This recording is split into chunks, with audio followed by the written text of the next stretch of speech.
están en...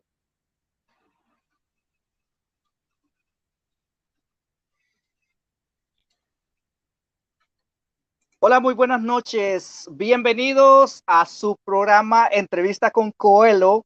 Discúlpenos, por favor, por el retraso. Tuvimos algunos inconvenientes que resolver de manera pronta. Así que ya estamos aquí. Siéntanse cómodos. Tenemos con nosotros esta noche al pastor Ángel García, pastor anglicano con mucha trayectoria y que seguramente tendremos muchos apuntes, muchas cuestiones que dilucidar en nuestro entendimiento de acuerdo a el postulado de nuestro invitado esta noche. Estamos hoy bajo el tema Jesucristo, la resurrección entre los muertos. Ese es el tema de la entrevista. Jesucristo, Discúlpame, Luis, la no sé resurrección si entre los muertos. te escucho con mucha interferencia. No sé si tienes dos canales abiertos al mismo tiempo, no sé si es tu micrófono. Yo te escucho como con mucha interferencia, como que la voz se dispersa y suena así como algo así, como un chillidito ahí. No sé si pudieras de nuevo intentar a ver. Bueno, esperemos que no se complique. Déjame ver si resuelvo algo aquí. ¿Se escucha mejor? Si puedes volver a hablar sin la cámara, puedes volver a hablar. Vamos a probar el audio. Esperemos que estemos bien. Ahora sí te escuché perfecto. Ahora vuélvelo, ahora hazlo Okay. con cámara de nuevo. Vamos a ver ahora con si Perfecto, está el sonido. perfecto. Ok, Ahí gracias. es el punto. Gracias. Entonces, decía que el tema que vamos a desarrollar en esta entrevista esta noche es Jesucristo, la resurrección y la vida. Es posible que a través de la disertación de las respuestas que tenga nuestro entrevistado esta noche, eh, entremos nosotros en una situación un poco de incomprensión de acuerdo a el enriquecimiento del cual él va a hacer utilización de los recursos, como por ejemplo los idiomas como el griego, y va a tener él que remitirse a alguna de las fuentes en estos idiomas. Así que no se me ofusquen, por favor, vamos a ir despacio, vamos a tener paciencia. Sabemos que esto del griego no se come muy a la ligera, es un alimento bastante fuerte, así que vamos a ir tranquilos. Ángel, saluda a la audiencia, por favor.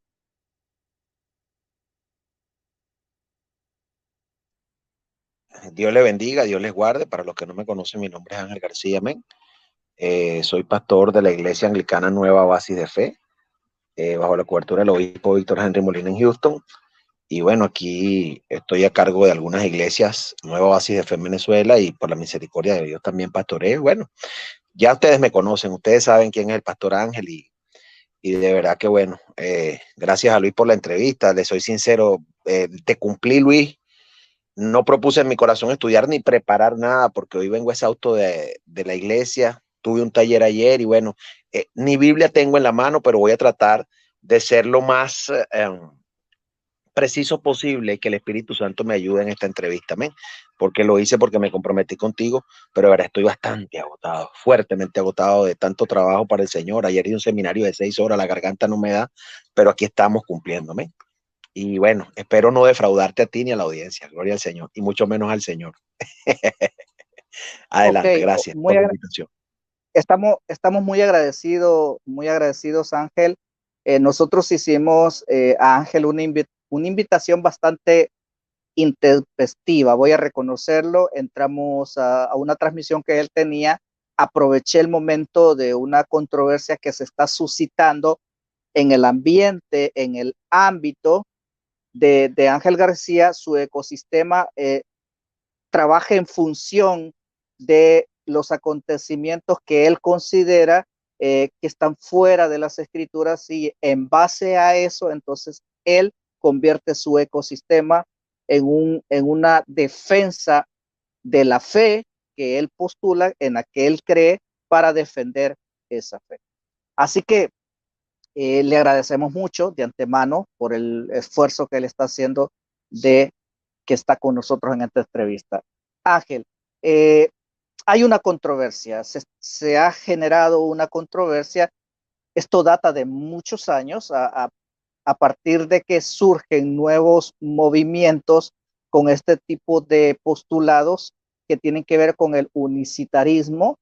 Algunos se estimulan, algunos nos presentan un monoteísmo. No voy a entrar en detalles, yo estoy haciendo una entrevista, pero últimamente vimos algunos debates tuyos con, por ejemplo, miembros de la denominación de los Testigos de Jehová, para ser precisos, y también miembros de estos movimientos de pentecostales unidos, conocidos como los Jesús Solo en Latinoamérica.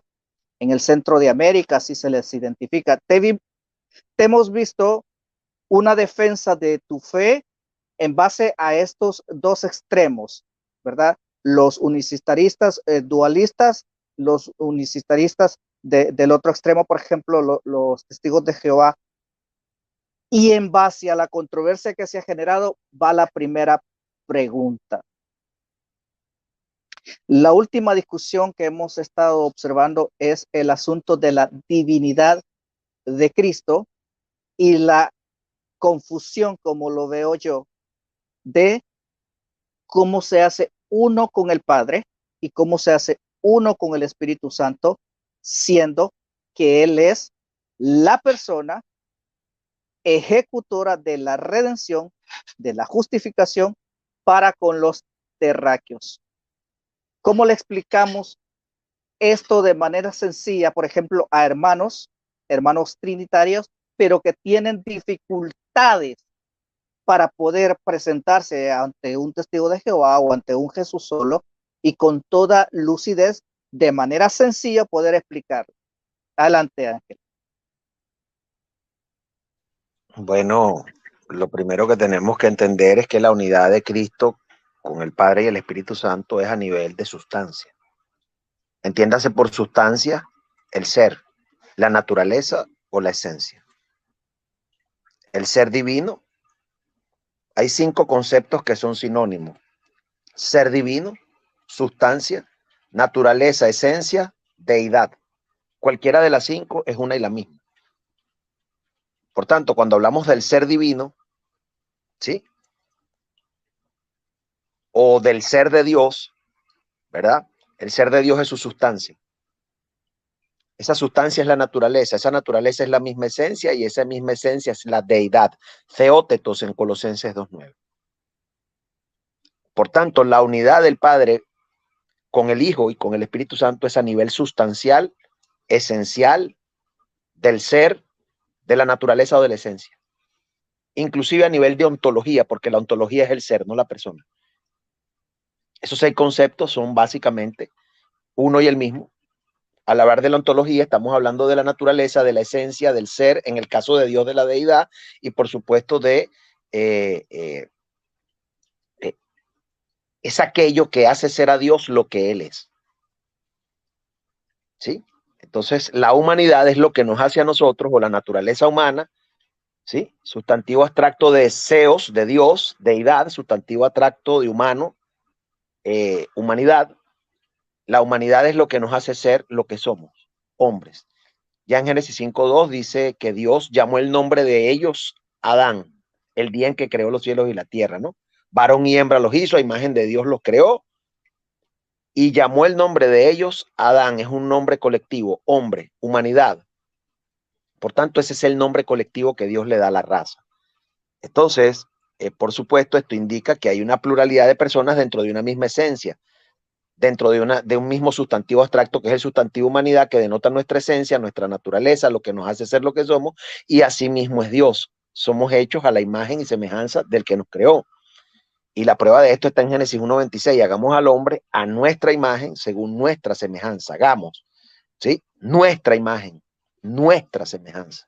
O sea, no mi semejanza, sino nuestra, ¿sí? Entonces, ya de allí en adelante, cuando hablamos del ser, de la sustancia, de la naturaleza, de la esencia, de la deidad o del ser divino, o de la ontología, que son 6 conceptos que son uno y el mismo, porque hay gente que dice, él es un ser ontológico. No, por supuesto que ser y ontología es lo mismo, es una redundancia. No hay seres ontológicos, porque la palabra ontología se refiere al ser y el ser se refiere a la ontología y es una y la misma cosa. Entonces, en estos conceptos y en estos términos, estos vocablos técnicos, la gente se como que tiende a redundar al no comprenderlos, ¿no? Y en cuanto ahora a la respuesta concreta, Hebreos 1.3 es el versículo más devastador que puede existir para explicar la unidad esencial del Padre y del Hijo. Allí eh, claramente dice que Cristo, el Hijo, es el resplandor de la gloria de Él y la imagen misma de su sustancia. Esa palabra, voy a analizar la parte del versículo nada más desde el griego. Dice que Él es carácter, no tengo Biblia, no tengo nada aquí, es carácter tes hipostaseos, aftú. Westcott y Hort traducen la palabra como impresión. Bueno, Westcott, Hort, Tischendorf, Tregeles, Bizantino, Nestelalan, Ceballos. Y creo, no recuerdo bien si Ceballos, pero creo que también entra ahí en esa categoría. Traducen la palabra carácter como impresión exacta y colocan como copia entre paréntesis, ¿sí? Pero es una impresión exacta. Otros eruditos como Thayer traducen facsímil, que significa representación perfecta. Perdón, reproducción perfecta, corrijo. Entonces el Hijo es una reproducción perfecta de la sustancia de Él, de la sustancia del Padre. Esta palabra sustancia, hipostaseos, con respecto a la palabra carácter, que es reproducción perfecta, me encanta esa definición de Thayer, me quedo con la de Thayer, facsímil, facsímil de sustancia de Él o de la sustancia de Él, ¿sí? Y aparte de eso, que creo que hipostaseos está articulado en el griego. Entonces no es de una sustancia, como si fueran, no, sino de la sustancia de Él. Y ese de Él es el Padre, de la sustancia que posee el Padre, porque el genitivo es posesivo. El Padre posee aquella sustancia de la cual Cristo está hecho. Entonces la misma sustancia que hace al Padre ser lo que Él es, el Dios Todopoderoso, es aquella misma sustancia de la cual Cristo está hecho. Por tanto, lo que Cristo sea y todo lo que Cristo es, depende de la sustancia de la cual Él está hecho, porque esa sustancia va a ser lo que va a ser de Cristo lo que Él es. Y es nada más ¿Dónde y nada está? menos que la sustancia del Dios vivo. Ahora, ese genitivo allí es atributivo. Y al ser atributivo, la sustancia del Padre, que es una sola e indivisa sustancia, o naturaleza o esencia, su propio ser, lo que hace al Dios vivo ser el Dios vivo, ¿sí? Es un atributo propio e inherente, indisociable de Cristo. Un atributo inherente Ok, como el color negro de tus ojos, usted no lo puede disociar de su persona. Asimismo es la naturaleza divina o la sustancia de Dios. Y en cuanto al Espíritu de Dios, por supuesto que esto es inaceptable. En Dios no hay nada mutable, en Dios no hay nada creado, y la Biblia dice que el Espíritu todo lo escudriña, aún lo profundo de Dios. Entonces, porque nadie conoció las cosas del hombre, sino el Espíritu del hombre que está en él. Así nadie conoció las cosas de Dios, sino el Espíritu ¿cómo? de Dios, pero este Espíritu de Dios es del Padre y del Hijo. Permíteme hacer esta pregunta. Ok. ¿Dónde radica la tergiversación? No voy a decir la confusión. Pensaba utilizar la palabra confusión, pero no voy a utilizar la palabra confusión. ¿Dónde radica la tergiversación del esclavo fiel en este punto? Solamente en En, este punto. en ese punto, A partir de donde, a partir de donde comienza la tergiversación, a partir de donde se separa el pensamiento del esclavo fiel para lograr esta contrariedad a lo establecido, a lo que tú nos estás explicando, por ejemplo, ahorita. ¿Cómo lo detectamos? Pues bueno, el pensamiento del esclavo se separa de todo esto Y primero quiero terminar, antes de concluirte el pensamiento, que la Biblia señala claramente que el Padre es Jehová, que el Hijo es Jehová y que el Espíritu Santo es Jehová. Mateo 28, 19 así lo prueba, bautizándolos istuonoma hacia el nombre del Padre, genitivo posesivo con artículo definido, del Hijo, genitivo posesivo con artículo definido, y del Espíritu Santo. Tres personas, ¿sí?, que poseen una designación nominal idéntica, uno y el mismo nombre. Y 2 Corintios 3, 16, 17 dice, porque el Señor es el Espíritu. Y la referencia incontrovertible está en 3:16 de 1 Corintios, el versículo anterior, y dice, y no como Moisés, que ponía un velo como sobre su rostro para que los hijos de Israel no fijaran la vista en la gloria de aquello que había de perecer. Y después dice más adelante, pero cuando alguno se convierte al Señor, porque eso es lo que dice el texto griego, no dice, pero cuando se conviertan al Señor en futuro, sino está en subjuntivo, pero si alguno se vuelve al Señor, ¿sí?, que era lo que hacía Moisés, él se volvía al Señor cuando entraba y se quitaba el velo. Entonces, cuando alguno se vuelve al Señor para hablar a cara descubierta con él, el velo tiene que ser quitado.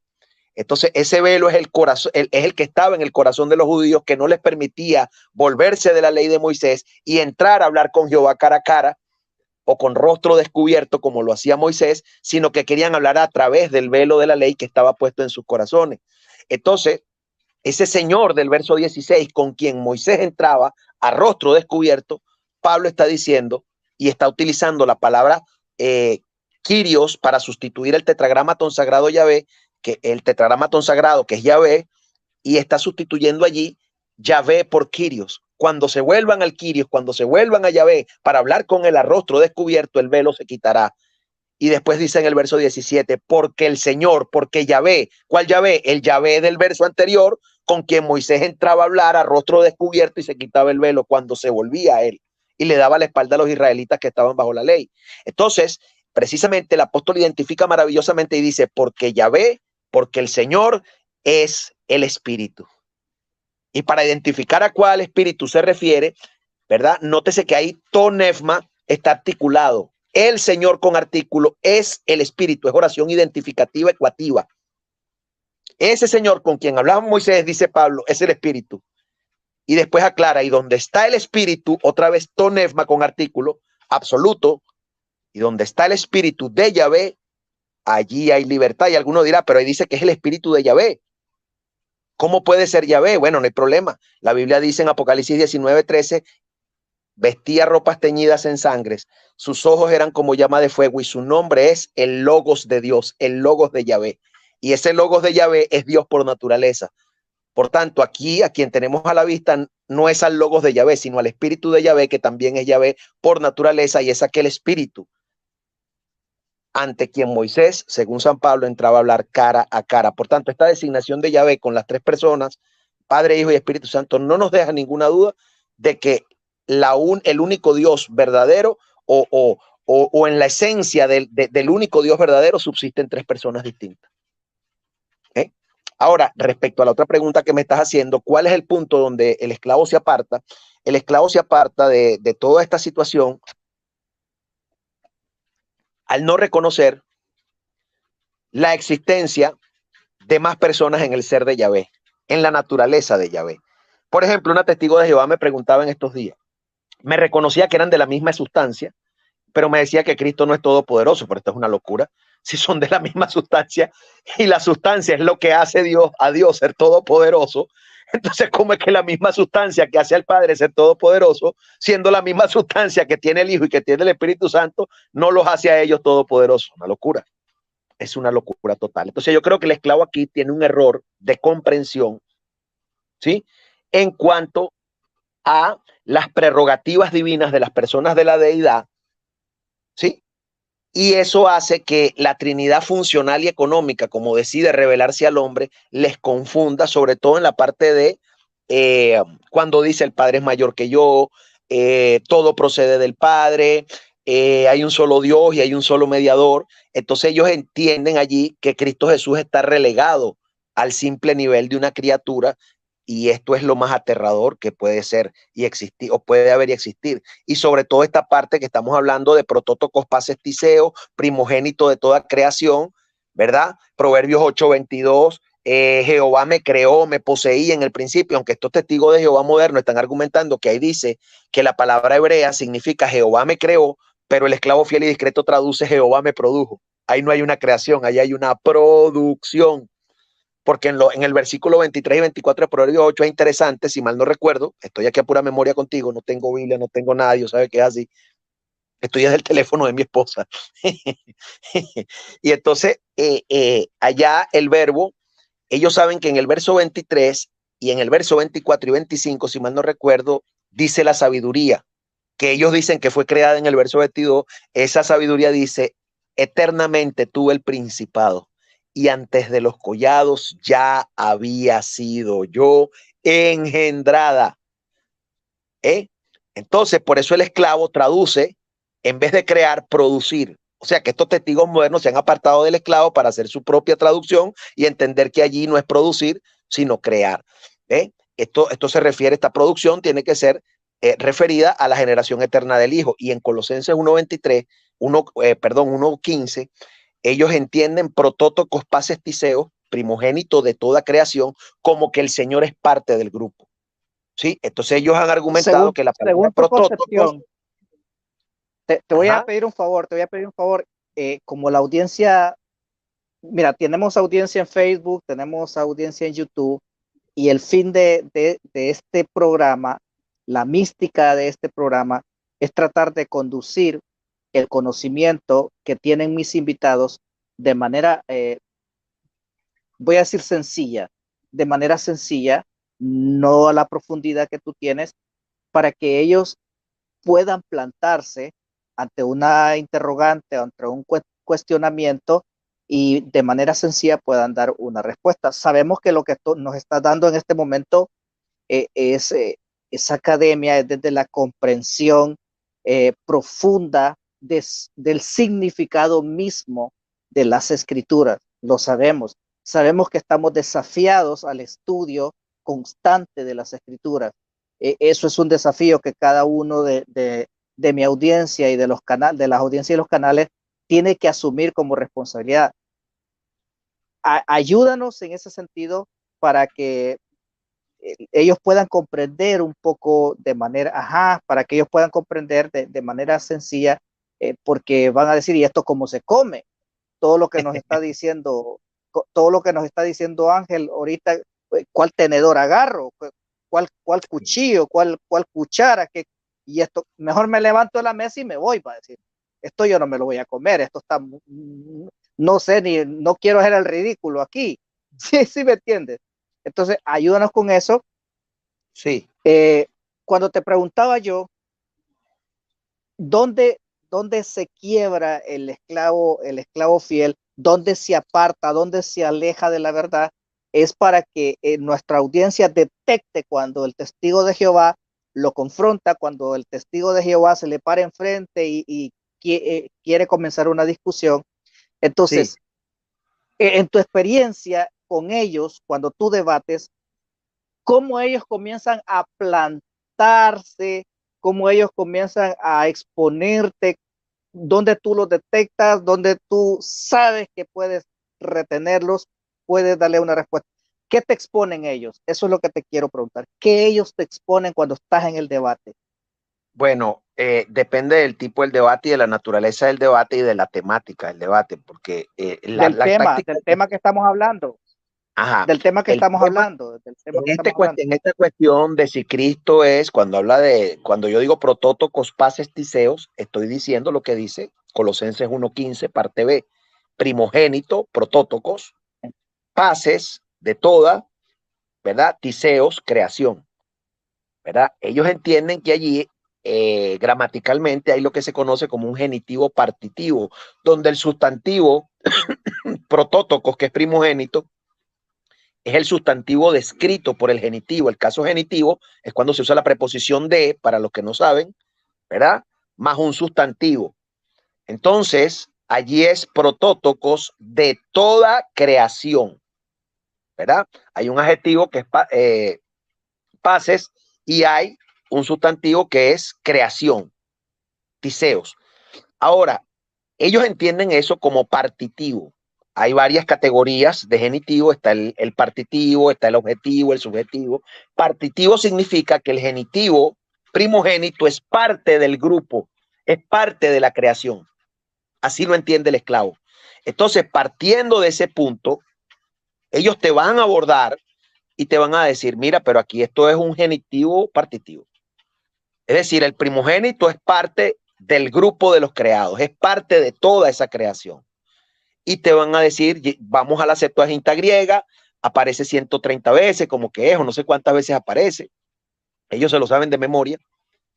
Y te van a decir, búscame un caso en la Septuaginta griega donde primogénito, esa misma palabra, más caso genitivo, más un grupo, no sea parte del grupo. Y te van a decir, búscame en el Nuevo Testamento donde esa misma palabra primogénito, que aparece como que son 8 o 9 veces, no recuerdo bien ahorita, no sea parte del grupo. Entonces te ponen primogénito de los animales. Entonces el primogénito, que es el primero de los animales, forma parte del grupo de los animales. En los primogénitos de Egipto. Entonces esos primogénitos forman parte del grupo que es Egipto. Primogénito de las bestias. Y así te van llevando, te van llevando. Y lo que buscan es aislar el versículo 15 del versículo 16.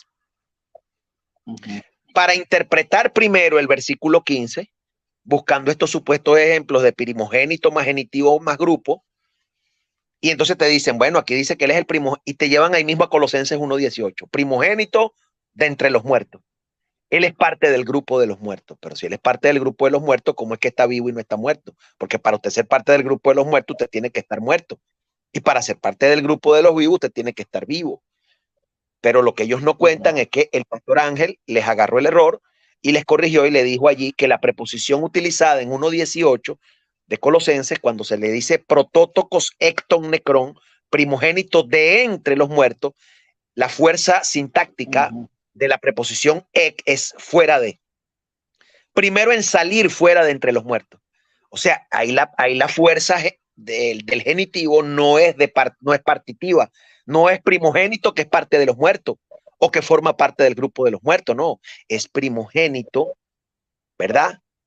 Que es el primero en salir de en medio, en separarse de los muertos, por lo tanto la fuerza de la preposición es de separación. Al tercer día él salió fuera del grupo, se separó del grupo y ahora está separado cósmicamente de ese grupo y de todo lo creado que está debajo de sus pies, sobre todo poder, autoridad, nombre y señorío que se nombra no solo en este siglo, sino también en el venidero. Inclusive el testimonio angélico es muy fuerte.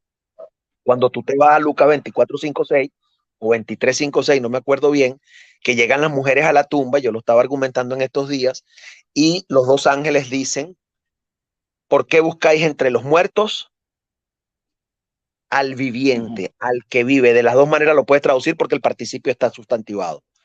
Puede traducirse al viviente, que es una alusión directa al Jehová del Antiguo Testamento. Cuando Agar dijo, este es el viviente que me ve, es la misma construcción en griego, creo, si mal no recuerdo, ¿verdad? Y los ángeles dicen, no está aquí, ha resucitado. O sea, aquí, y la preposición ahí, ¿por qué buscáis entre los muertos? Es la preposición griega metá, que significa con. ¿Por qué buscáis al viviente en unión con, en asociación con, unido a o entre los muertos? O sea, no está en este grupo, no está aquí. Los testigos de Jehová contienden con los dos ángeles y dicen, sí, sí, él está allí, él es parte del grupo de los muertos. Pero eso es una locura, porque la resurrección invierte el proceso pasando de muerte a vida y lo separa cósmicamente del grupo en la ascensión. Ahora, en este contexto es bien difícil, y quiero decir algo para darte ya la palabra, porque la entrevista es tuya, no me puedo ahorrar todo el programa para mí, aunque si me lo dejas tú sabes que aquí amanezco, gloria a Dios. Es muy interesante que un testigo de Jehová no tiene problema en debatir con nosotros la deidad de Cristo, ni la resurrección, ni nada de estos puntos. Lo más difícil para un testigo de Jehová es debatir si el esclavo fiel y discreto es en realidad la organización de Dios en la tierra. Ese es el talón de Aquiles de la atalaya. Es ir a 1918 y 1919, donde la organización ha mentido diciendo que Cristo la seleccionó como su esclavo y representante aquí en la tierra para darle el alimento a los siervos. ¿Sí? Cuando es totalmente falso, porque cuando Cristo les hizo el supuesto examen, resulta que de las 50 doctrinas cardinales que ellos enseñan, como 47 estaban erradas. Entonces, si las 47 enseñanzas que ellos estaban teniendo estaban erradas, ¿cómo es que Cristo los seleccionó a ellos? Y hasta el día de hoy, por eso es que hábilmente creo que hay un ex testigo de Jehová que escribió un libro, se llama Cautivos de un concepto, Don Cameron. Entonces ellos están cautivos de un concepto de que el canal que tiene la verdad es la Watchtower. Y mientras no saques al testigo de allí, mientras no lo hagas dudar de la Watchtower, él contigo va a defender todos los temas que tú quieras. Pero el tema cardinal es ese. ¿Es realmente el esclavo fiel y discreto la organización mira, de Dios en la tierra? Ese es el epicentro donde lo destrozas. Adelante. La apologética, bien es cierto, consiste en la defensa, en su gran contenido y también en la señalización, ¿no?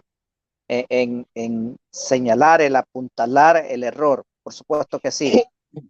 Esta entrevista está basada precisamente en recurrir a alguien que ya tiene la experiencia de contrarrestarlos, defendiendo la fe, para que nuestros hermanos y todos también seamos adiestrados en ese sentido.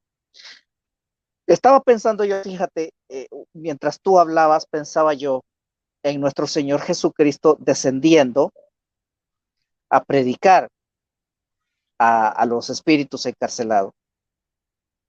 Yo te quiero hacer esta pregunta. Jesucristo predicando, allí yo puedo percibir que hay acción, que hay dinámica, que hay movimiento. Pero la pregunta es esta: ¿está Jesucristo predicando muerto o está Jesucristo predicando vivo allá a los espíritus? Bueno, desde la concepción que yo manejo y el pastor Ángel enseña, hay tres teorías predominantes. Número uno, que fue y predicó a los espíritus, significa que Cristo, a través del Espíritu Santo, por medio de Noé, le predicó a los espíritus que en el presente estaban encarcelados en el pasado. ¿Sí? Es decir, que él fue en espíritu y le predicó en el pasado, cuando Noé, a los espíritus que ahora estaban encarcelados, pero les predicó cuando estaban vivos. A través de Noé, pregonero de justicia. El Espíritu de Cristo, primera de Pedro 1:11, ¿sí? Que estaba en ellos, en los profetas que profetizaron de esta gracia destinada a vosotros, el cual de antemano anunciaba los sufrimientos de Cristo y las glorias que vendrían tras ellos. Entonces esta es una teoría, de que no fue entre su muerte y resurrección que les predicó, sino 2000 años en el pasado. Él les predicó por medio de su Espíritu Santo que estaba en Noé a esos encarcelados cuando tenían oportunidad de salvarse. Porque esta teoría dice que no tiene sentido que vaya a predicarles a ellos la salvación, ¿sí? Porque después de muerto no hay segundas oportunidades de salvación, y para esto citan Romanos 9, 26, 27, y de la manera que está establecida para los hombres, que mueran una sola vez y después de esto el juicio. Es decir, no hay posibilidad de salvación en el estado intermedio. Esta es una teoría. La segunda teoría es la más comúnmente aceptada por el catolicismo romano, ¿sí? Porque esto es una doctrina católica romana y, por supuesto, católica ortodoxa griega, ¿sí? Que son los que la propugnaron, que él entre su muerte y resurrección, de hecho lo dice el credo de los apóstoles católicos romanos, descendió a los infiernos, resucitó al tercer día y desde allí ha de venir a juzgar a los vivos y a los muertos. Por tanto, los que se identifican con esta situación católica romana y son evangélicos, tienen un problema bien serio, porque la mayoría de estos intérpretes acusan de católicos a quienes predicamos a María, Madre de Dios, y predicamos que Dios murió, pero ellos no tienen ningún problema en predicar el descenso ad infernos del católico, de los católicos romanos y ortodoxos griegos, entre la muerte y resurrección de Cristo. Lo hacen sin ningún tipo de pudor. Es decir, como Moisés, a cara descubierta, no, ni siquiera se ponen un velo. Entonces, en este contexto, es bien interesante que yo no comparto ninguna de las dos posturas. Hace muchos años me casé con la primera, pero después que leí muchos teólogos luteranos, me casé con la postura del doctor Richard Lenski. Yo particularmente me adapto a esa postura, respeto las otras, pero para mí, cuando dice muerto en la carne, pero vivificado en espíritu, nosotros vemos y entendemos allí dos estados distintos. Él fue muerto en la carne, en la cruz, ¿sí? Y cuando nosotros hablamos de la palabra carne, vemos allí que sarx se refiere a este cuerpo de carne. Y nosotros entendemos vivificado en espíritu como vivificado en un cuerpo espiritual. Se siembra cuerpo animal, resucita cuerpo espiritual. Entonces, para nosotros la vivificación es la resurrección el tercer día, en la esfera del espíritu, es decir, en un cuerpo espiritual. Y hábilmente el doctor Lenski, magistralmente, y los luteranos dicen que precisamente la primera acción que él hace después de resucitar, de ser vivificado al tercer día en el espíritu, es ir a proclamar su victoria a los espíritus que estaban encarcelados en el Hades, porque él en su cuerpo de gloria puede trascender la materia y todos los espacios físicos a voluntad, ¿sí? Entonces yo me caso con esta tercera teoría y para mí él lo hizo en el estado de vida, no en el estado de muerte, ¿sí? Porque, perfecto, entonces, sí, ya te entendí, ya te entendí. La pregunta siguiente es, él está, después de expirar en el Gólgota, él está experimentando la separación desde la etimología, que es lo que concebimos como muerte. Él está allí experimentando, pero está, dices tú, fuera de los muertos, porque es lo que se entiende desde lo que tú estabas explicando, que entre los muertos, te escuché yo en una exposición que tú tenías, también se puede entender perfectamente que aunque esté allí en medio de ellos, pero él está fuera de ellos. Estando allí entre ellos, es capaz de estar como que se crea no sé si estoy errado, tú me vas a corregir, como si se crea un clúster en su divinidad, estando entre los muertos, pero fuera de ellos. Explícanos eso como lo estabas explicando en uno de tus debates. claro, cuando hablamos de separación, fíjate, es bien interesante, ¿verdad? Que Cristo dijo, en tus manos encomiendo mi espíritu, ¿sí? El espíritu, ¿sí? Se separa del cuerpo, ¿verdad? Por supuesto, va al Hades, no hay ningún tipo de problema, porque la muerte física no puede afectar el alma ni el espíritu, porque no temáis a los que matan el cuerpo, más el alma no pueden matar. Entonces, quien experimenta la muerte es el cuerpo, ¿sí? Ahora, de alguna manera, el elemento inmaterial continúa vivo, porque Dios no es Dios de muertos, ¿sí? Dios es Dios de vivos, porque para él todos viven. Nótese que estando Abraham, Isaac y Jacob separados, ¿sí? De sus cuerpos que yacían en el sepulcro desde hacía más de 500 años, el Señor en la zarza le dice a Moisés, yo soy el Dios de tus padres, yo soy en tiempo presente el Dios de Abraham, el Dios de Isaac y el Dios de Jacob, y habla como si ellos estuvieran vivos, porque en realidad estaban vivos en espíritu en la presencia de Dios. Porque para esto también ha sido predicado el evangelio a los muertos, para que sean juzgados en carne según los hombres, pero vivan en espíritu según Dios. ¿Sí? Entonces, pero si Cristo está en vosotros, el cuerpo está muerto a causa del pecado, pero el espíritu vive a causa de la justicia. Entonces, si eso es de los hombres, cuánto mucho más de Cristo. Entonces, en ese contexto, quien experimentó la muerte fue el cuerpo físico. O sea, la persona a través de su cuerpo físico, pero el alma queda intacta, el alma humana. Entonces, hay una separación entre el alma humana de Cristo y su cuerpo, pero no hay una ruptura de la unión hipostática. La naturaleza divina sigue unida al yo de Cristo, ¿ve? Y la muerte física no puede afectar la divinidad. ¿Por qué no la puede afectar? Porque es inmaterial. La muerte puede solamente afectar el cuerpo físico. El cuerpo está muerto a causa del pecado, pero el espíritu vive a causa de la justicia, porque la muerte física no puede matar el alma. El elemento inmaterial. Déjame entender esto. Cristo es el Dios viviente cuyo cuerpo experimentó la muerte. Eso es lo que me estás diciendo. Voy. Cuando me dices cuyo cuerpo, el cuerpo es parte de su yo porque está unido al núcleo de su persona. ¿Sí? Recordemos que no podemos de hablar del cuerpo como si fuera algo separado de la persona o algo distinto del yo, porque cuando vamos a Apocalipsis 1:17, 18 dice, yo soy el viviente, yo soy el primero, Jo Protos, yo soy el último. Esa designación está en Isaías 44:6. Yo Jehová el primero. Cuando muere Cristo, muere el alma de Cristo. Permíteme explicar. Voy acá. ¿Sí? El alma se separa del cuerpo. Porque los que matan el cuerpo no pueden matar el alma, a menos que Cristo nos haya mentido en 18:10, en 28, en Mateo 10:28. No temáis a los que matan el cuerpo, Luis, mas el alma no pueden matar. Entonces, a Cristo, ¿sí? Lo que muere de su yo es el cuerpo. El alma, al ser separada, va precisamente al Hades, 3 días y 3 noches, el elemento inmaterial. Entonces, esa separación, ese quiebre de la cadena, ¿sí? Deja el cuerpo inerte, lo deja muerto. Pero ese cuerpo está unido al yo, sigue unido al yo, no puede ser disociado del yo, y la prueba más grande está cuando lo traspasan. Cuando lo traspasan, se cumple la profecía de Zacarías 12:10, que dice, derramaré sobre la casa de David y sobre los habitantes de Jerusalén espíritu de gracia y de oración, y mirarán a mí, a quien traspasaron. Entonces, el traspasado, o lo que es traspasado, es un cuerpo muerto, que ya se había separado, ya la cadena se había rota.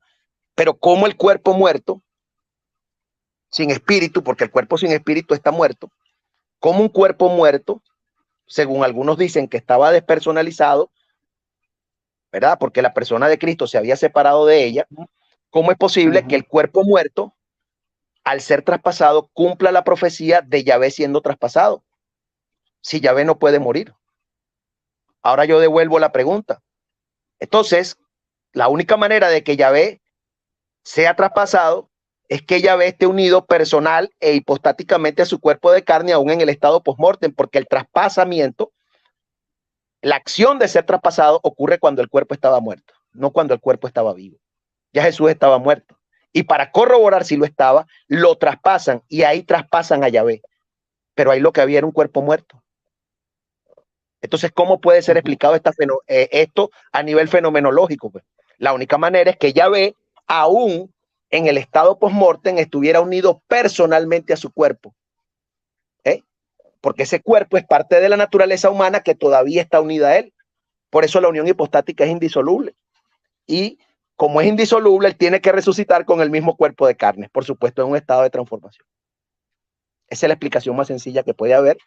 Y de hecho, la evidencia es tan grande que cuando él se levanta el tercer día, se le presenta a Tomás, 8 días después, ahí está el resucitado con su cuerpo de carne traspasado, pero en gloria, y le dice a Tomás, venga acá, toque aquí, mire, meta la mano en el costado y yo mismo soy, no seas incrédulo sino creyente.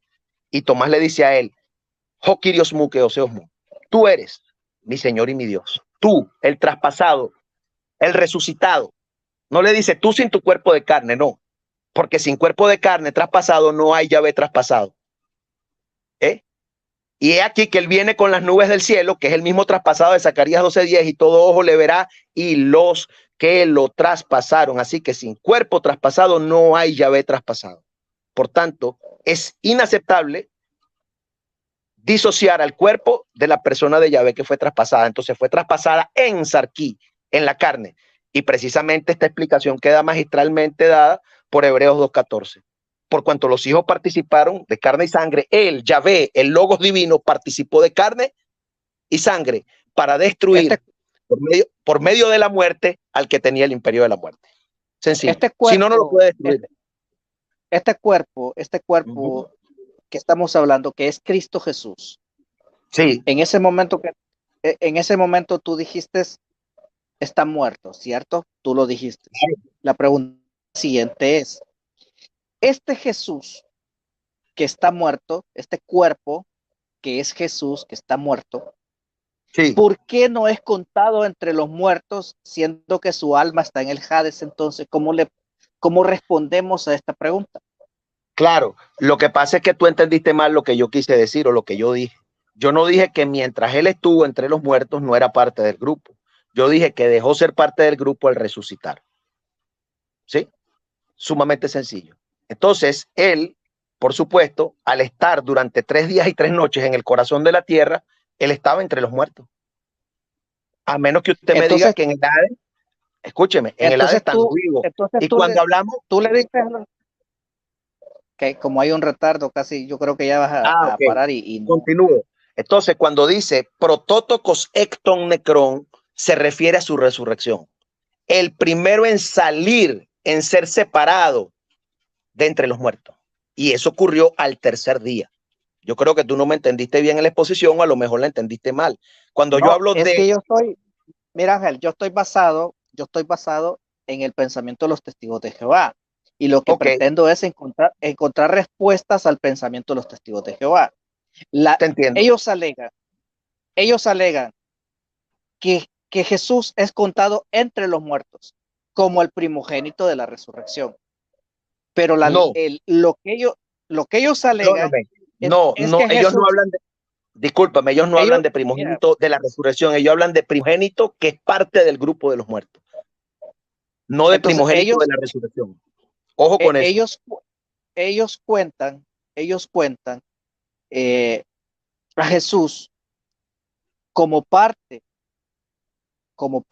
así lo dicen porque es un partitivo, dice. Ellos cuentan a Jesús como parte de los muertos y para ellos eso es suficiente razón para que Jesús no sea Dios. Y esa es la discusión intrínseca que ellos tienen en esa legata. Ajá. Entonces, Aquí viene la respuesta maravillosa. Si él no es okay, Dios y vamos a, si Dios no puede morir, entonces Yahvé no pudo ser traspasado. Ellos tienen ahora la responsabilidad por yuxtaposición y por antítesis de explicar Zacarías 12:10.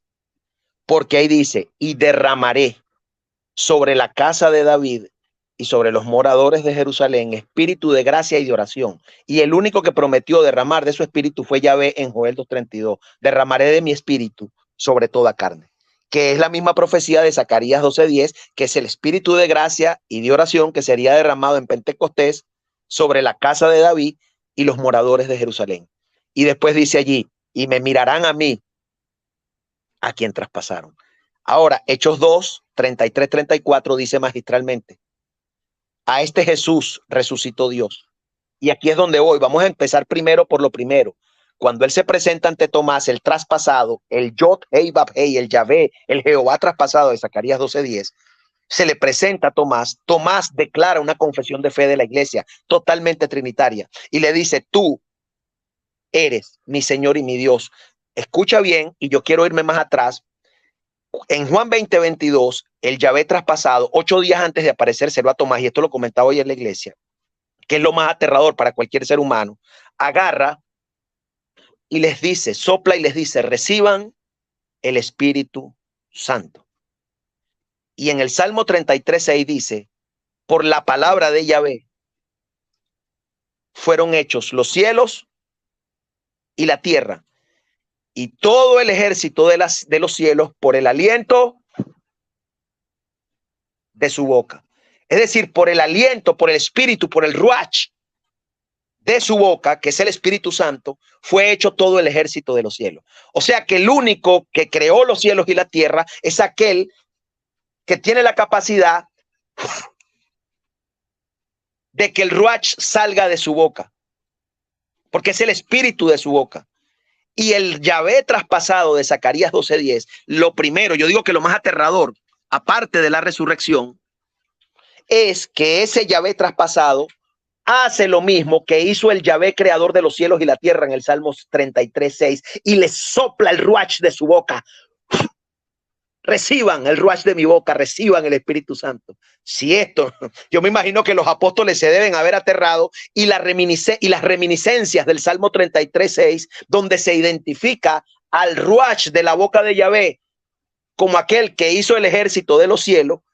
Imagínate usted, si por el ruach de la boca, si por el espíritu de la boca de Yahvé fueron hechos los cielos y la tierra, ¿quién es este resucitado que al igual que el Yahvé del Salmo 33:6 nos está soplando el ruach de su boca que hizo los cielos y la tierra? Esto es una locura. Esto es aterrador para un testigo de Jehová. No hay explicación posible allí, porque aquí tenemos al Yahvé traspasado soplando el espíritu de su boca. Ahora, no solo eso, sino que lo ven resucitado. Y cuando yo me imagino que ellos le dijeron a Tomás, el hombre dijo, no creo. Y 8 días después, el Yahvé traspasado trasciende la materia, pasa las puertas sin necesidad de abrirla y le dice, ven acá, meta la mano aquí, meta la mano en el costado y le da una orden en imperativo. No seas incrédulo, ahí está el aspecto negativo, sino creyente. Y está el mandato. Y lo manda a ser un creyente. Y Tomás no tiene más remedio que obedecer y le dice, Jo Kyriosmu que Oseosmu, tú eres mi Señor y mi Dios. Y esa es la confesión trinitaria. Ahí está la piedra angular del problema. Y Jesús, el Yahvé traspasado, lejos de reprimirlo, lejos de reprobarlo, lejos de silenciar la confesión de fe de Tomás, le dice, ¿por qué me has visto, Tomás, creíste? Nótese que la causa de creer es porque vio. Ahora, ¿qué fue lo que creyó Tomás? Porque el problema es que ahí en Juan 20:28, la atalaya y el esclavo fiel se ha fabricado una confesión de fe, o se ha fabricado que Tomás exclamó al aire, como que fue un grito de asombro. No, porque eso es un nominativo provocativo en el griego. Ahora, lo interesante es que ahí hay un objeto indirecto. Dijo a él, así dice el texto griego. No dice, le dijo al aire, le dijo al Padre. Otros testigos se inventan, es que él llamó Señor a Cristo y le dijo Dios al Padre. No, nada de eso. Dijo a él. Todo lo que a continuación dice en el discurso directo, se lo dijo a él. Al que le dijo, no seas incrédulo, sino creyente. Y le dijo, tú eres mi Señor y mi Dios. Y que un judío monoteísta le diga a alguien, tú eres mi Señor y mi Dios, bueno, o Tomás es un idólatra o la Trinidad es cierta. Porque para que un judío monoteísta le diga a alguien, tú eres mi Señor y mi Dios, eso hay que amarrarse los cabellos, bueno, los pocos que a mí me quedan con una liga. Y es tan aterradora la situación que la Biblia dice, creí por lo cual hablé. Lo que usted cree está expresado en el contenido de lo que usted habla. Por tanto, lo que está a la vista es la confesión de fe de Tomás hacia Cristo. Y es la misma confesión de la Iglesia Trinitaria que le dice al Señor en alabanza perfecta, Jo Kyriosmu, cada uno de nosotros, que Oseosmu. Tú, el resucitado, el traspasado, el Yahvé de Zacarías 12:10, eres mi Señor y mi Dios.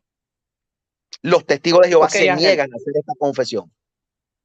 Creo que es el la siguiente pregunta que te voy a hacer. De todo. La siguiente pregunta está estructurada así. Porque a partir de esa pregunta espero que me la respondas de manera precisa y corta, porque a partir de ahí van a venir una secuencia de preguntas. ¿A Jesucristo resucitó a sí mismo o fue resucitado por Dios el Padre? Cada una de las personas de la Trinidad tiene parte en la resurrección. De hecho, él tiene una parte interesante donde él participa activamente en su resurrección. Él dice, destruyan este templo, refiriéndose a su cuerpo, y en 3 días lo levantaré. En voz activa, yo lo levantaré. Ahí no dice mi Padre, ahí no dice el Espíritu Santo, ahí no dice Luis Coelho, no, ahí dice yo lo levantaré, porque eso es un verbo finito, un verbo personal en primera persona. Yo lo levantaré, futuro activo indicativo, que es el modo de la certeza, si mal no recuerdo. Ahora, el problema es que ese yo que dijo yo lo levantaré, muchos han argumentado que el cuerpo no era parte de ese yo, sino que el yo que iba a levantar el cuerpo era un yo distinto del cuerpo y que el cuerpo estaba disociado en ese momento del yo, como si la unión hipostática entre el cuerpo y el yo hubiera sido rota por un machete.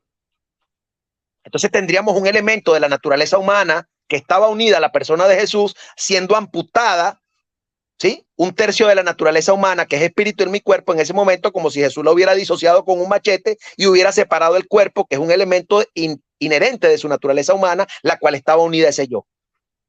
Pero eso no sucedió, ¿sí? Porque Pablo también habla, ¿sí?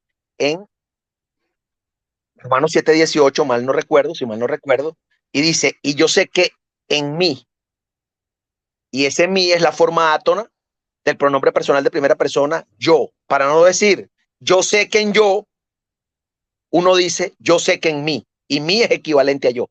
En mí, y Pablo aclara, esto es, en mi carne, en mi cuerpo, no mora el bien. Por tanto, el cuerpo de carne es parte del mí, es parte del yo. Asimismo, aquel cuerpo que él resucitaría, aquel templo que él resucitaría era parte de su yo. No podía ser disociado. Y la prueba más grande de esto, de que no hubo ruptura de la unión hipostática, está en Apocalipsis 1, 17, 18 y en Apocalipsis 2, 8. Yo soy el primero, yo soy el último. Es decir, yo soy Dios. Yo soy el Yahvé de Isaías 44, 6. Y hay un solo yo a la vista. Yo soy el viviente. Yo soy quien estuvo muerto. ¿Eh?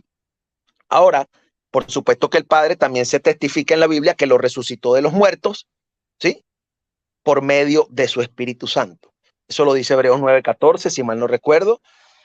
Cuanto más la sangre de Cristo, el cual mediante el Espíritu eterno, ¿sí? Se ofreció puro y sin mancha a Dios, limpiará vuestras conciencias de obras muertas para que sirváis al Dios vivo. Y lo dice Hebreos 8:11. Pero si Cristo está en vosotros, el cuerpo está muerto a causa del pecado, pero el espíritu vive de la justicia. Y creo que en Romanos 8:9, si mal no recuerdo, dice,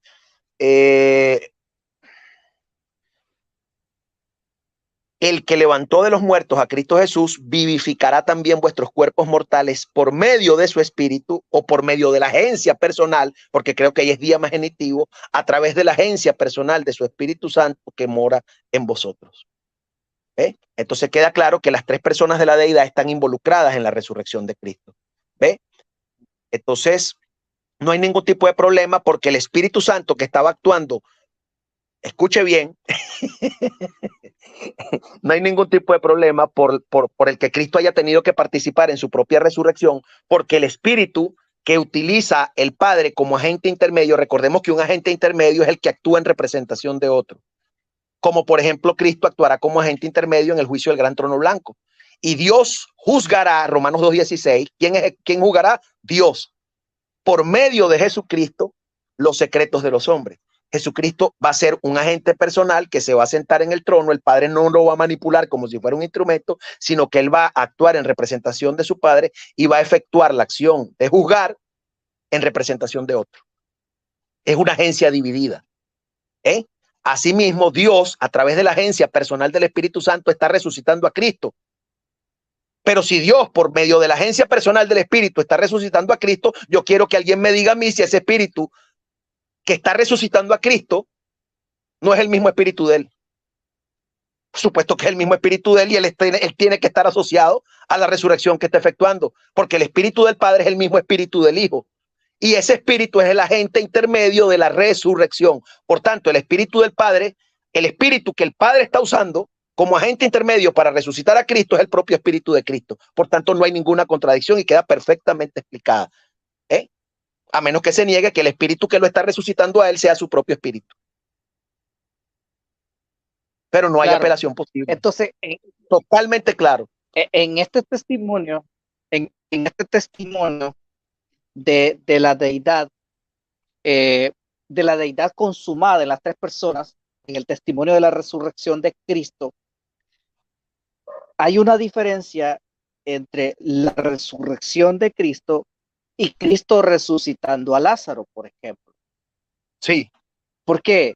Porque en la resurrección de Cristo vemos explícitamente, como lo expusiste, a la Trinidad participando en varios testimonios de las Escrituras, varios pasajes de las Escrituras que ensambla perfectamente la participación de la Trinidad en ese evento que sería trascendental para toda la creación y ver a Jesús resucitando a Lázaro. ¿Por qué entonces se convierte Cristo en el primogénito de este evento? Como dices tú, el primero en salir. ¿Cómo el testigo de Jehová tiene que lidiar con esta situación? ¿Cuáles son sus excusas o sus argumentos? Adelante. Bueno, él lidia con esta excusa, ¿verdad? Primero, si primero Si primogénito, protótoco significa, si protótoco significa primer salido de entre los muertos, simplemente, ¿verdad? Como el testigo de Jehová le quiere dar el sentido, tienen un problema porque precisamente Lázaro resucitó primero que él. Salió de allí primero que él. La hija de Jairo también, ¿verdad? Algunos argumentan que Moisés resucitó también, ¿sí? Él se aparece en la transfiguración. No está atestiguado de manera ciertísima, pero sabemos que Satanás contendía con el arcángel Miguel por el cuerpo de Moisés. Hay todo un ensamblaje allí que no voy a tocar, pero lo cierto es que muchos salieron de entre los muertos primero que él. El problema es que él no solamente es, entonces no puede referirse en este contexto al primero en salir de entre los muertos. No solamente el primero. Tiene que ser, por supuesto, un título que lo ponga él por encima de todo lo demás. Debe ser un elemento de subordinación que está por encima de, separado de, y de una manera tal que no pueda ser comparada con la de ningún otro resucitado anterior a él. Por tanto, no puede estar la cuestión de primacía en el tiempo a la vista. Porque si a eso vamos, si nada más es primacía en el tiempo, el primero a nivel temporal, entonces Lázaro salió de los muertos primero que él. Tiene que haber un elemento adicional, ¿sí?, que declare la grandeza de Cristo. Y aquí es donde viene el problema. Él es el primogénito de entre los muertos. ¿Por qué? Porque él es no solo es el primero, sino que es hasta ahora el único que ha salido para nunca más volver a corrupción. Lázaro volvió a corrupción. La hija de Jairo volvió a corrupción. Entonces, en este sentido, él es más prominente que todos los que salieron de entre los muertos antes que él. No de los que quedaron abajo, porque de los que quedaron abajo sumergidos en la muerte, él se separó al salir. ¿Ves? Entonces, en este contexto, él es el primogénito, ¿sí?, de entre los muertos, de los que salieron de entre los muertos. Pudiera tener un sentido maravilloso. Y así al asociarlos con todas aquellas resurrecciones del Antiguo Testamento, la de él estaría por encima, porque aquellos volvieron a corrupción, pero en este se cumplen las misericordias fieles de David, como dice Hechos 13, 32, 33, 34, 35, 36, 37 y subsiguiente, dicen, y que lo resucitó de los muertos para nunca más volver a corrupción, dice así, os daré las misericordias fieles de David. Por tanto, ¿sí?, es la primacía sobre todos aquellos que resucitaron de entre los muertos antes que él. La que pudiera también estar aquí a la vista. Es muy interesante el argumento. Entonces, desde este punto de vista, el testigo de Jehová estaría errado, ¿sí?, porque estaríamos hablando que él es protótocos, que está por encima de todos aquellos que salieron de los muertos antes que él. Porque para que él sea parte del grupo, tendrían estos muertos que haber salido. Y por supuesto que salieron antes de él. Entonces, esto sería maravilloso, sería un ensamblaje perfecto, porque no tendríamos a Cristo haciendo parte, ¿sí?, del grupo que está muerto, sino de aquellos, o sea, él tendría la primacía, y porque el contexto de Colosenses es subordinación, para que en todo tenga la supremacía. O sea, que el punto de darle el título de primogénito de entre los muertos es que él en ese aspecto tenga la primacía, la superioridad, el primado, como le dicen a Pedro, los católicos romanos. Entonces, en este sí, porque la palabra primacía allí o supremacía se puede traducir como primado, el más excelso entre todos los que salieron de entre los muertos, porque los demás volvieron, él no. Entonces, en este contexto, y es muy interesante también, y aparte de eso, de que al ser resucitado y glorificado, él sube y está separado y queda separado cósmicamente de todo lo creado, de los vivos, de los muertos, de todo, porque él está por encima de todo poder, autoridad, nombre y señorío que se nombra no solo en este siglo, sino también en el venidero, y todas las cosas están sometidas debajo de sus pies. Y aparte de eso, ahora viene esta pregunta. Permítemelo, y este título tiene que dársele en su humanidad glorificada. Este es otro aspecto importantísimo, que para él poder accesar al título de protótocos, de primogénito, en este contexto de entre los muertos, él primero tiene que hacerse carne. Por tanto, este título no lo ostentaba él antes de la encarnación. Sí. Él lo ¿Tiene relación adquiere. esto con, tiene relación esto con Filipe? Una pregunta, ¿tiene relación esto, uno, con, con el hecho de que en Tomás ocurre una revelación al verlo resucitado? Uno. Claro. Y dos, con Filipenses capítulo 2, donde dice, por lo cual, hablando de esta primogenia, de esta primacía, por lo cual Dios lo exaltó hasta lo sumo y le da un nombre que eso, ¿tiene alguna relación? Adelante. Toda la relación, porque el protótoco Hecton Necrón es el Señor y Dios de Tomás. ¿Cómo va a estar entre los muertos y va a ser parte? Esto es una locura de los testigos. Por eso es que yo digo que me rasco la cabeza. Ellos me dicen, sí, pero es que el protótoco Hecton Necrón es parte del grupo de los muertos, señores, pero el protótoco Hecton Necrón es el Señor y Dios de Tomás. ¿Qué cabeza cabe que el Señor y Dios de Tomás es parte del grupo de los muertos o tiene algún tipo de relación? Esto es una locura. O sea, y cuando dice, esto es maravilloso porque Dios lo exaltó hasta lo sumo y le dio el nombre que es sobre todo nombre. O sea, en otras palabras, en su humanidad glorificada, Él posee ahora el nombre sobre todo nombre. Y ese nombre sobre todo nombre es Kyrios Jesús Cristo, que lo confesamos con nuestra boca, para que en el nombre de Jesús se doble toda rodilla de los que están en los cielos. Ahí está la liturgia, la adoración y el servicio sagrado a Jesús, de los que están en los cielos, en la tierra y debajo de la tierra. O sea, que los muertos, de los cuales los supuestos testigos de Jehová que están debajo de la tierra dicen que él es parte del grupo, tienen que doblar su rodilla ante él. Es una locura terrible, ¿no? O sea, ¿cómo es que no están subordinados a él? ¿Cómo es que no es de subordinación si toda rodilla en los cielos, en la tierra y debajo de la tierra se tiene que doblar ante el protótoco Secton Necrón? Y entonces ellos dicen, no, es que no hay un contexto de subordinación allí. Es una locura. Y toda lengua confiese. Joti, que introduce el discurso directo. Abro comillas, Kyrios Jesús Christos. Y allí Kyrios es el núcleo del sintagma nominal que tiene a Jesús Christos en aposición. Y allí Kyrios, por supuesto, es la designación del Antiguo Testamento de Yahvé, que los judíos utilizaban para no mencionar el tetragramatón sagrado, y se le ha dado ese nombre, sobre todo nombre a él. En otras palabras, y toda lengua confiese, Yahvé, Jesucristo, en la gloria de Dios Padre, porque ahí la preposición que traduce para es engañosa porque es una preposición de movimiento, es la preposición is, que significa adentro de, hacia adentro, en movimiento hacia adentro, es decir, que ha entrado.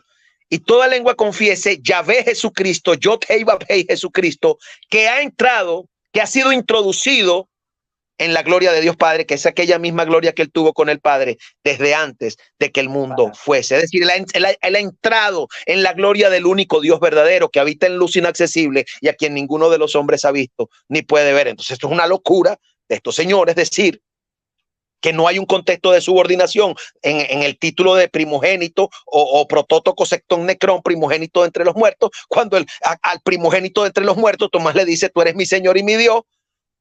Se llama Yod Hei Vav Hei Jesucristo, tiene el nombre sobre todo nombre y ha entrado y ahora vive en la dimensión, en la luz inaccesible que es la gloria del Dios único. Y estos tipos dicen de que yo no entiendo, pero que alguien me explique. O sea, que alguien me explique.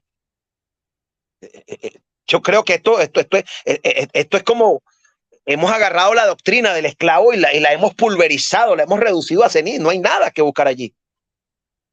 Ellos tienen que explicar si el protótoco Hecton Necrón ha sido introducido en la gloria del Dios único y reside allí, en la luz inaccesible. Entonces, ¿cómo es que todo no está subordinado a él y aún los muertos doblando las rodillas? Una locura. De verdad que yo no entiendo cómo esto puede, de verdad, increíble.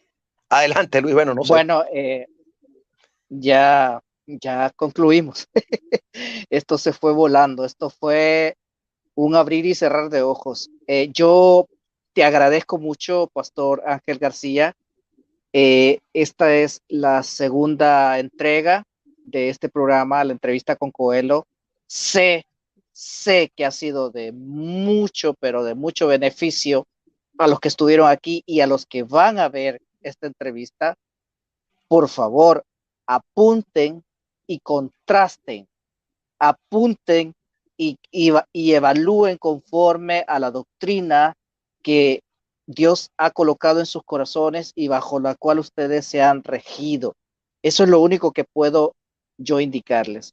Estoy aquí en mi faceta de entrevistador, por lo tanto mi papel es entrevistar y el entrevistado obviamente expondrá de acuerdo al postulado que él sostiene como fundamento de fe. Y eso es lo que estamos haciendo. Y por eso agradecemos esta noche a Ángel García, pastor anglicano, por estar aquí con nosotros. Puedes despedirte de la audiencia. Sabemos que quedaste a medio vapor, pero queremos cuidarte, cuidar tu garganta y cuidar tus fuerzas. Así que muchas gracias, Ángel. Despídete de la audiencia, por favor.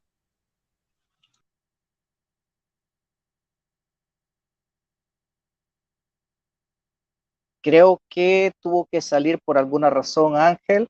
Vamos a ver un par de minutos, a ver si puede regresar y si no, vamos a finalizar. Ya gracias a Dios estábamos terminando la entrevista. No sé si ustedes tienen alguna consulta, yo no veo los comentarios. Lo que sí es que estoy agradecido, estamos transmitiendo desde los canales de nuestros hermanos Salvador Barragán, Arnold Portillo, Luis Coelho. Estamos también transmitiendo desde el Facebook de Arnold Portillo y estamos muy agradecidos con toda la audiencia. Estamos agradecidos con todos los hermanos que estuvieron con nosotros esta noche en este su programa, Entrevista con Coelho. Oramos a Dios y estamos creyendo en el Señor que para el próximo domingo oren por nosotros, tendremos una sorpresa, una sorpresota, estamos confiando en Dios y allí le estaremos anunciando. Creo que no regresará el pastor Ángel, así que muchas gracias a todos, que Dios les bendiga.